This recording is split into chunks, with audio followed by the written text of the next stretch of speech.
Thank you for joining me in this exploration of my life and work. Kari Berger, friend and former intern, took this picture. The earliest jewelry photographs were taken by Howard Giske. Most of the rest are photos by Daniel Fox of Seattle and Cleveland. Here is a wall painting from a villa in Pompeii. What a beautiful painting. But Andromeda is chained to a rock, harassed by a spitting sea monster. Perseus just happened to be flying by and saves Andromeda. The world was a scary place around the time I was born. World War II had been over for several years. Millions of people had died, and lots of people had to pick up the pieces and carry on. Here's a picture of my mother's family around 1920 in Independence, Oregon. My mother and her two youngest siblings weren't born yet. Grandma was said to have sewn all the children's clothes. My Aunt Helen, in the plaid outfit, complete with Scottish purse, bought me lovely clothes while I was growing up and gave me good advice. She was a self-employed seamstress to the ladies of fashion in Boise, Idaho. I love my mother, but I felt I was more like Helen. My dad, Al Kariya on the left, riding with friends in Oregon. People told my mom that he traveled in a fast crowd. His mother had died giving birth to twins and his father had business in Japan, so dad often lived with friends of the family. 1946, my dad with his new father-in-law Zenzo Onishi and brother-in-law Tom in Seattle. My mom and her family had just been released from the Minidoka relocation camp in Idaho. My grandfather, the father of 10 children, had been the foreman of a hop ranch in Oregon. My mom, Ida, on the right, looking pensive, with sister Jessie and Mary. Mom was visiting relatives in Seattle after marrying. Mom had taken one jewelry class in high school and she really loved it. Mom and I joined Dad in Japan when I was 9 months old. Dad was a sergeant in the US Army. This rather formal Japanese style portrait was taken in our living room. Please notice my kimono, which is featured in a later picture. My mom said the wig weighed a ton and gave her a headache. Here I am holding cherry blossoms with glamorous family friends and Pancho the family dog in Japan. Here's my sweet mom with one of my dad's army buddies. And here's my dad fishing in our backyard in Japan.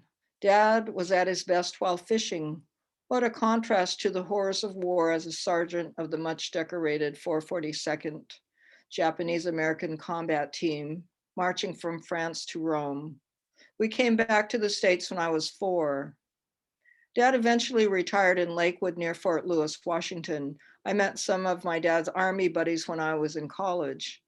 I asked them what it was like in the army with my dad. A dentist said he just kept out of dad's line of sight to avoid work, while another said dad kept them all alive. The early works. While attending the University of Washington, I supported myself with jobs at the University Hospital Health Science Library, and finally as a research assistant to an economist. After 3 years of painting classes, I took my first enameling class, loved it, and changed my major to metal design. I studied with John C. Marshall, who specialized in hollowware, and Ramona Sahlberg, who advocated folk and ethnic art. Learning enameling meant independent studies, so I was mostly self-taught. Here I am in the late 60s, lots going on, John and Yoko. This is the first enamel I made in class that I thought turned out really well. My professor said that he didn't want to see anything like this in class again. Well, you can't please everyone. I took 2 courses in Northwest Coast Indian art with Professor Bill Holm and became acquainted with the great native art of the Pacific Northwest. In particular, I shared an appreciation of the use of abalone shell. In this piece, I used abalone shell as a background for, quote, intelligent life in the universe, unquote. We were reading a lot of science fiction in my anthropology classes. I took a sculpture class from Paul Ripley Jenkins, a wonderful spaceshipy artist who passed away too soon. We went to the Burke Museum where curator Steve Brown taught us how to make our own elbow and D adzes. Jenkins gave us blocks of laminated yellow cedar, an excellent carving medium. After graduating, I went to Hat Creek in Northern California, where my colleague Michelle Royston, a great metalsmith, settled after school. There, I carved this mask, Pavan for a dead princess, using the tools we had made in school. Tom Blue, a great Seattle painter, did this portrait of me in the same kimono that I wore as a small child in the family photo. I especially liked the renderings of my hands. Kokeshi dolls were a favorite child's toy when I was in Japan. This Kokeshi doll is from Naruko, a town in the mountains north of Sendai, a town famous for Kokeshi dolls. The traditional doll was painted with water-soluble paints and then waxed. The design may denote different family styles. The head makes a squeaky cry when rotated because it is forced onto the neck socket of the body while the body rotates on a lathe. Steam, smoke, heat, and screeching result. While the original Kokeshi doll makers were woodsmen who needed income in the winter months, the privilege to make these dolls became hereditary, and one is either a lathe carver or a painter. The apprenticeship lasts 15 years, and there are some famous women painters. The Kokeshi Doll Museum in Naruko displayed over 5,000 Kokeshi dolls. But I didn't know about Naruko when I made this new series in the 70s. I think I was considering ideas of birth, death, and immortality. The design of this enamel Kokeshi doll was adapted from a Japanese tin toy, Candy Prize. This is my first and best Kokeshi doll pin.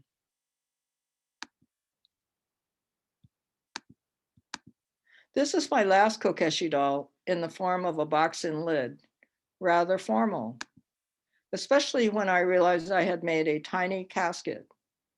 Definitely the end. This pendant features the Tomoe Ame candy box baby.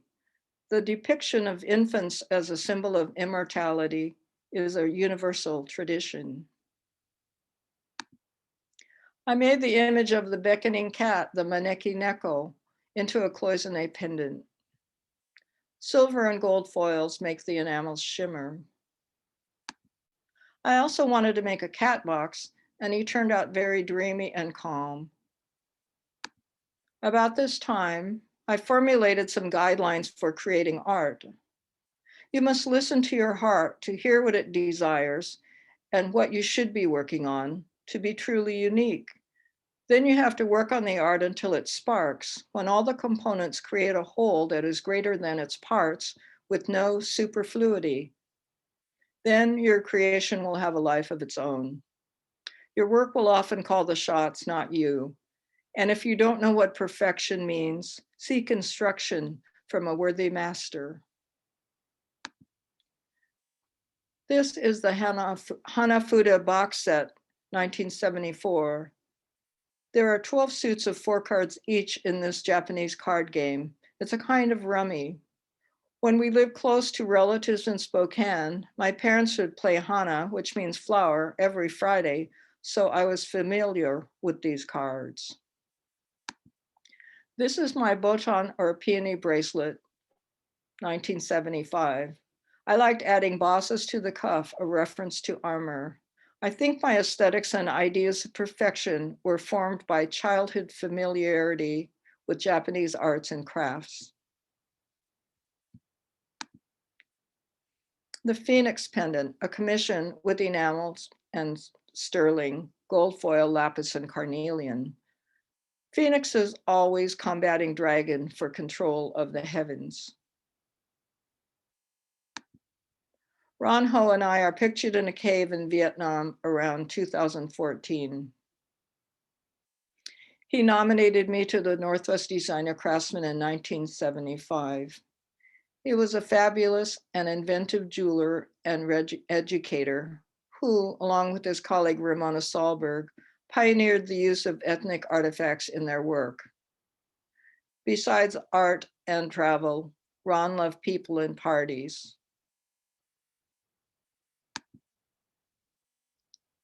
Ron had an amazing retrospective at the Bellevue Arts Museum in 2006. He had made Gumsan journey in 1996. Gumsan means Gold Mountain, a nickname for San Francisco, California. Chinese immigrants wished to strike it rich in this new land.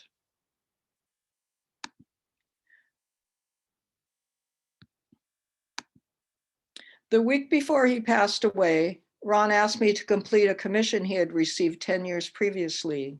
This is what he gave me, with a porcelain butterfly and a brief sketch he had made during his illness. This is Ron's sketch.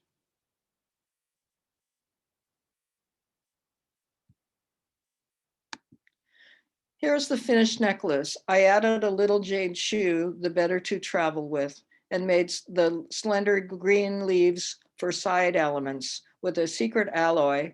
And it's secret because I can't remember how I made it. I have to find those notes.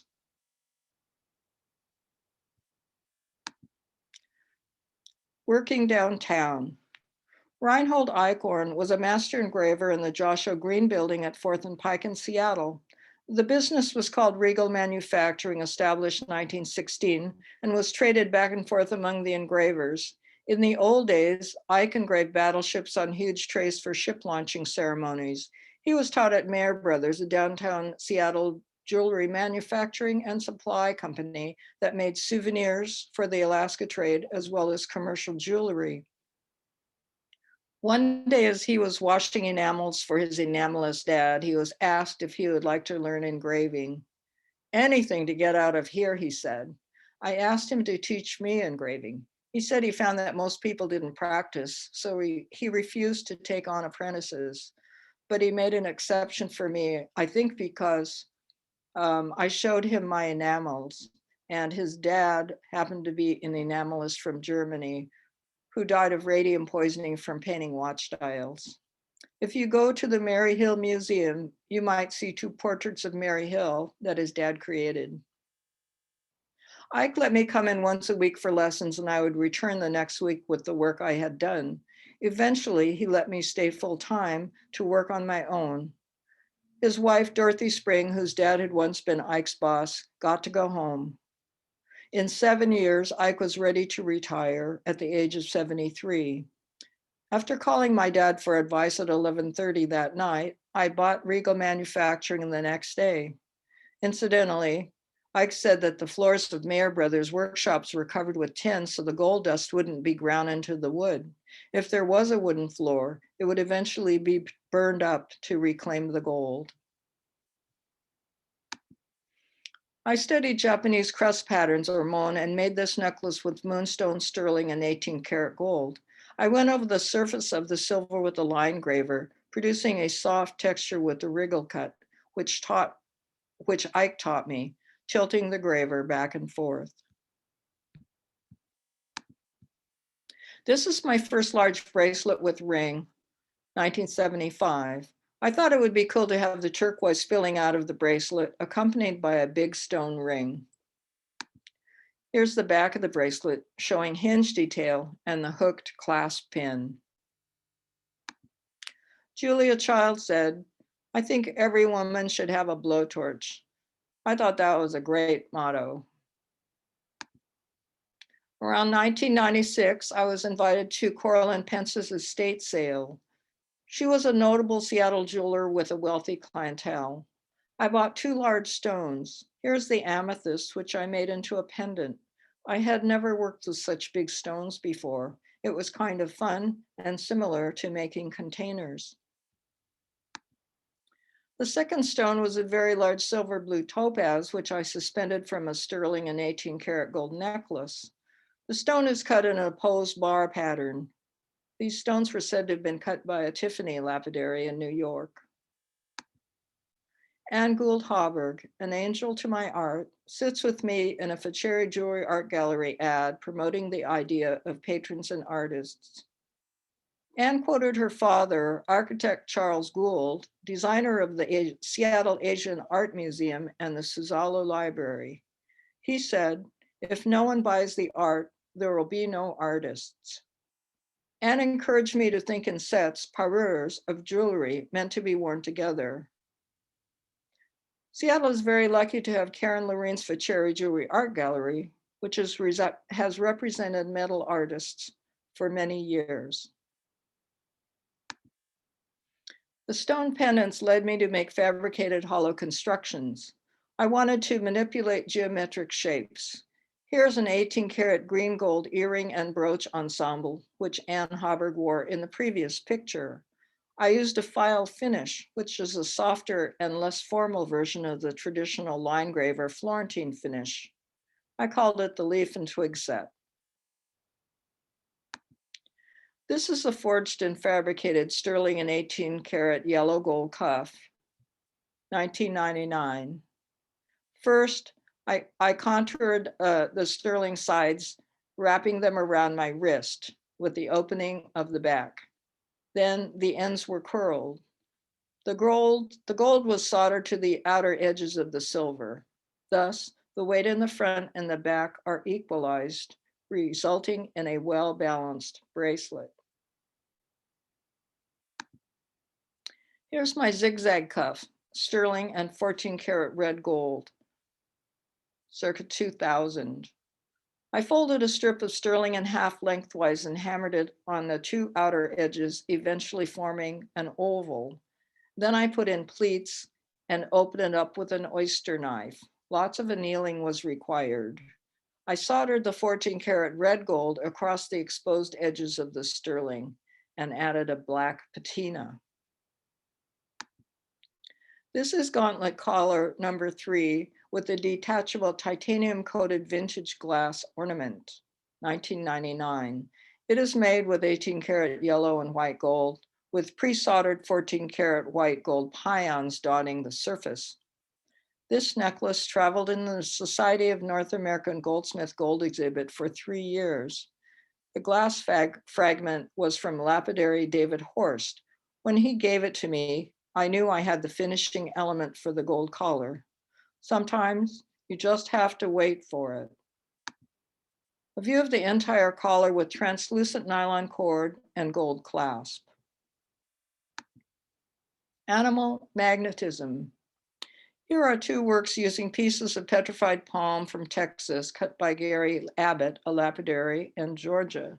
This is the big cheese with natural topaz crystal and ruby eyes. This is feckless rabbit. He is made of dumortierite agate, a 2-colored triangle on the bottom, fossil palm, vintage agate ears, beady sapphire eyes, shakudo silver, and 18-karat gold. Shakudo is an alloy of copper and gold originally used in armor and swords.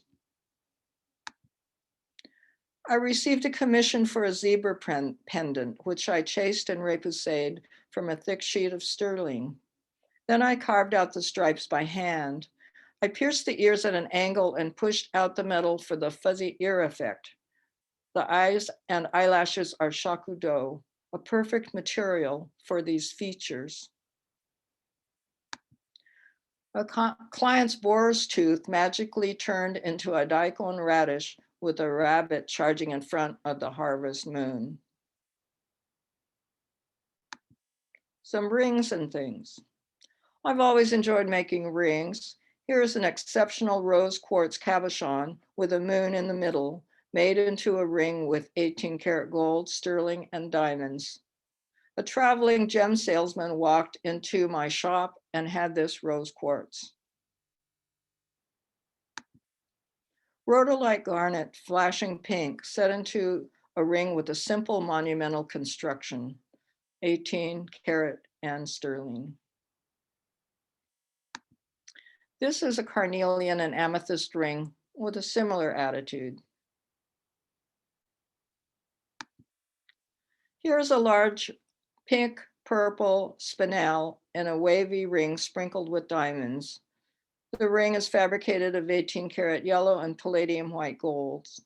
Palladium white gold may be the whitest of gold alloys. A chalcedony and purple sapphire wedding ring with 18 karat gold and sterling. This ring features a large natural amethyst crystal with 2 diamonds set on the bezel rim. The bezel was laser welded over the amethyst, a good way to set an irregularly shaped stone. My dragon ring with red spinel, shakudo, sterling, and 14 karat. Shakudo is an alloy of copper with a small amount of gold, which patinas a dense black. Here is exclamation lagoon ring with peridot.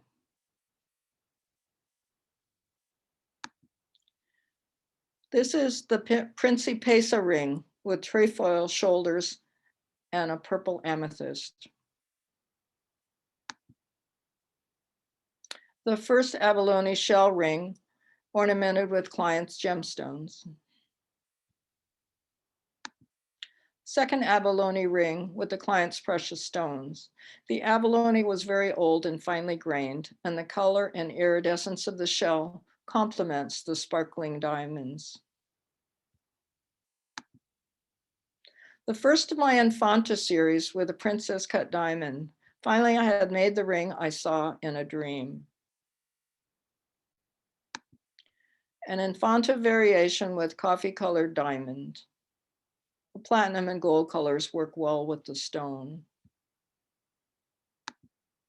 A third variation with chased hammered platinum border details. This is a memorial locket pendant, the first cloud-themed jewel I made after studying clouds in Vietnamese wood and stone sculpture. This is the End of Time Ragnarok necklace commission, adapted by request from the exterior panels of a 13th century stave church in Ernest, Norway. I pierced and carved a sheet of low tarnished sterling from Hoover and Strong, which turned out to have a wonderful pinkish cast. I added the tree of life to the top of the plaque to embolden the overall design, and by the same token, save humanity. Ragnarok was the end of the world, saved by the tree of life. The request here was to make cello-themed cufflinks for an exceptional cellist. I soldered the white gold wires into a thin frame and then set this into the bigger frame, which housed the cello body. Plum Blossom Bracelet was commissioned by Anne Hauberg, a notable Seattle art patron. I was grateful to have the opportunity to work on a complex project. I fused most of the applique to the sterling substrate, a technique learned in a Keith Lewis workshop and on surface embellishment. It was tedious and scary, and at the end, the shakudo began to dive into the silver. However, I stopped just in time, and it all worked out well. Most jewelers prefer to solder metals together rather than to fuse them. The clasp and hinge added at least 35% more fabrication time. I used 5 colors of gold, shakudo, and sterling silver in the bracelet. Even though fusing the gold onto the silver was risky, having such a clean background was a great joy, as no cleanup was needed before I textured the background with chasing tools. I had wanted to dome the prior plum blossom bracelet, but the white gold would not stretch. So I experimented with this one and achieved a lot of expansion using fine silver and sterling. I also used a non-tarnishing silver alloy called argentium. It has an addition of germanium, which is very bright for the flower petals. Here's a test for the next bracelet. I made the Savage Plant World bracelet for Ann Hauberg's second bracelet commission. This may be an ironic title, as animals may be more savage than plants. I use diamonds, sapphires, blue zircons, and different colors of sapphires, 18 karat gold, sterling, and shakudo. Peter Rowe of Seattle did the excellent laser welding on Ann's two bracelets for strength, detail, and definition.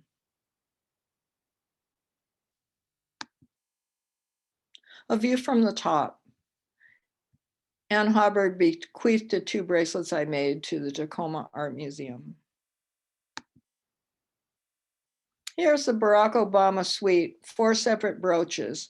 The visionary folk and metal artist Howard Finster always wrote in spirals in his work, and I always wondered why until I worked on this piece. It's one of the best ways to keep quotes in a linear yet compact form. I wanted this piece to recall campaign rally festoons. I made the dove carry the heavy stuff, Barack Obama's Olive Branch Nobel Prize, which the committee gave him in advance of and in great expectation of his future performance as president, his motto, Hope Over Fear, and the year 2008 to mark his inauguration as our country's 44th president.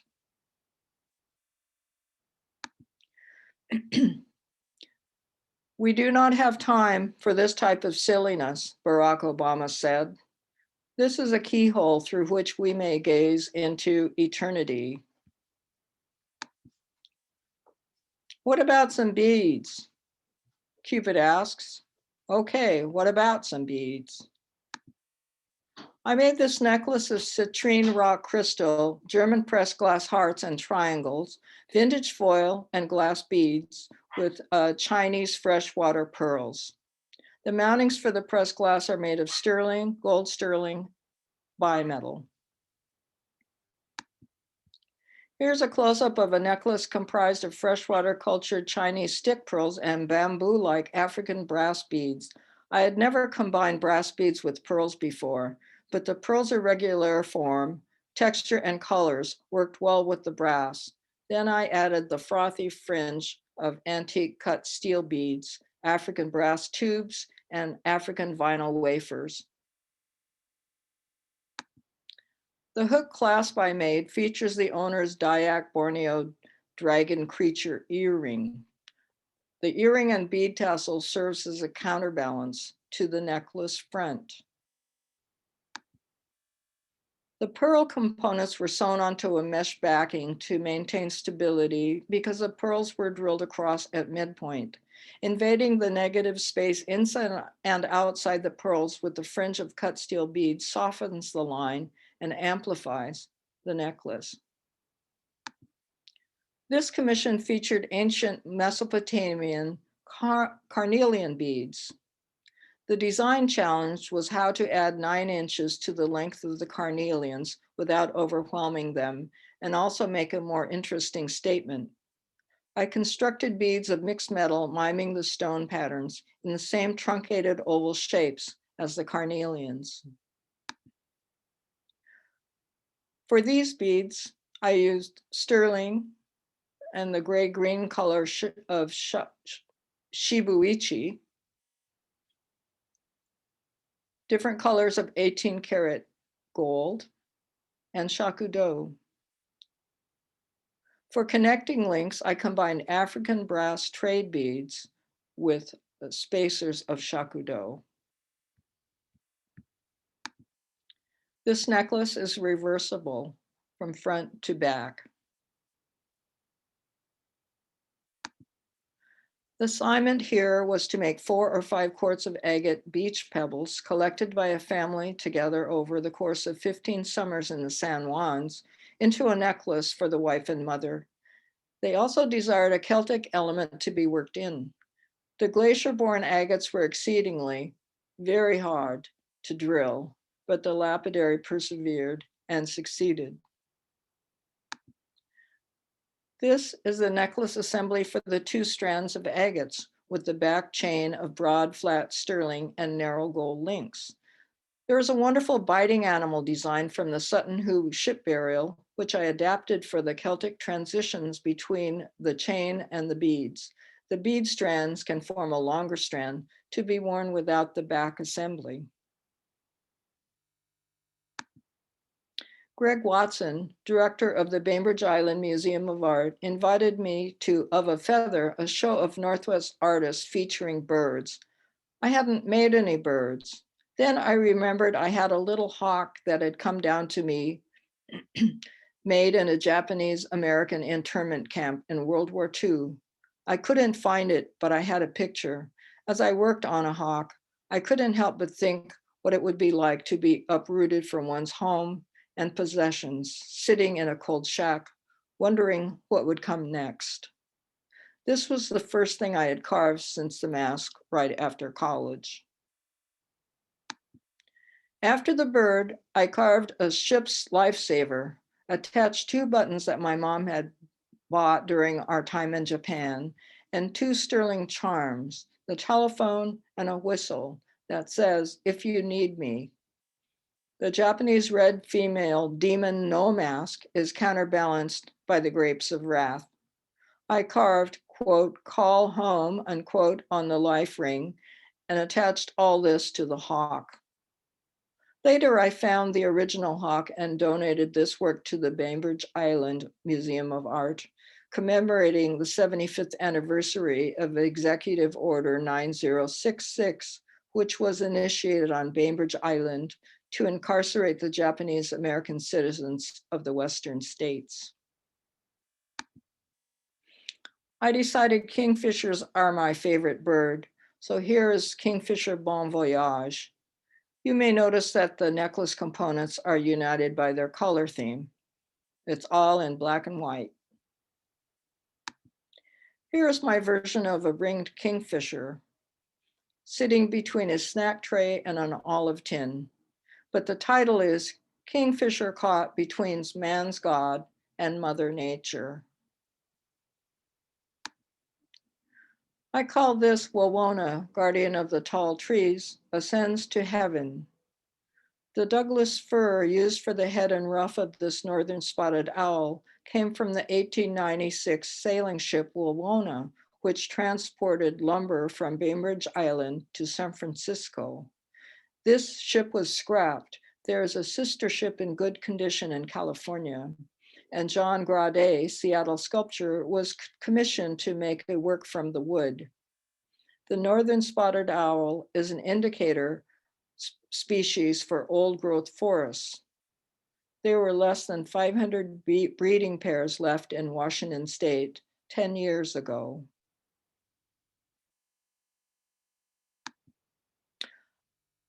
I found little Wallingford Rock walking my dog around Wallingford.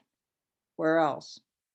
I made him into a sci-fi miner, sifting through the outer limits for treasure. Poseidon rules the deep ocean, and this piece of labradorite looked very deep. I inlaid a sheet of chacodo with white gold and silver dots, adding some diamonds to increase cosmic sparkle. Poseidon ruled the seas, rivers, earthquakes, floods, droughts, and horses. This is Aquamarine, the evolution of the frog prince. My frog prince swims around learning as much as he can within the bounds of his environment. The frog is carved from basswood and painted with iridescent paints. Here's the birth of Athena with Metis the fly. I didn't know about Metis, but my late friend Nancy Worden told me that Zeus turned his wife Metis into a fly when he learned that she was pregnant. He swallowed her, and Metis built a suit of armor for her gestating child. Zeus got a terrible headache at term, and his son Hephaestus, the blacksmith, the only god with a job, making jewelry and armor for the other gods, split Zeus's head wide open. Zeus's headache ceased, and Athena emerged fully grown, wearing armor from his head. Father and daughter became good friends. Metis was kept on as a brilliant advisor, but I don't know if she stayed a fly. The rose quartz looked like Aphrodite to me, so this is her ring. The 18-karat gold bezel is encircled with shakudo and a diamond. The silver ring shank is drilled to add another dimension. I swept the ring shank over the hand for elegance and control. Well, we've come to the end of this journey for now. So here's to smooth sailing and wide open spaces. Thank you very much.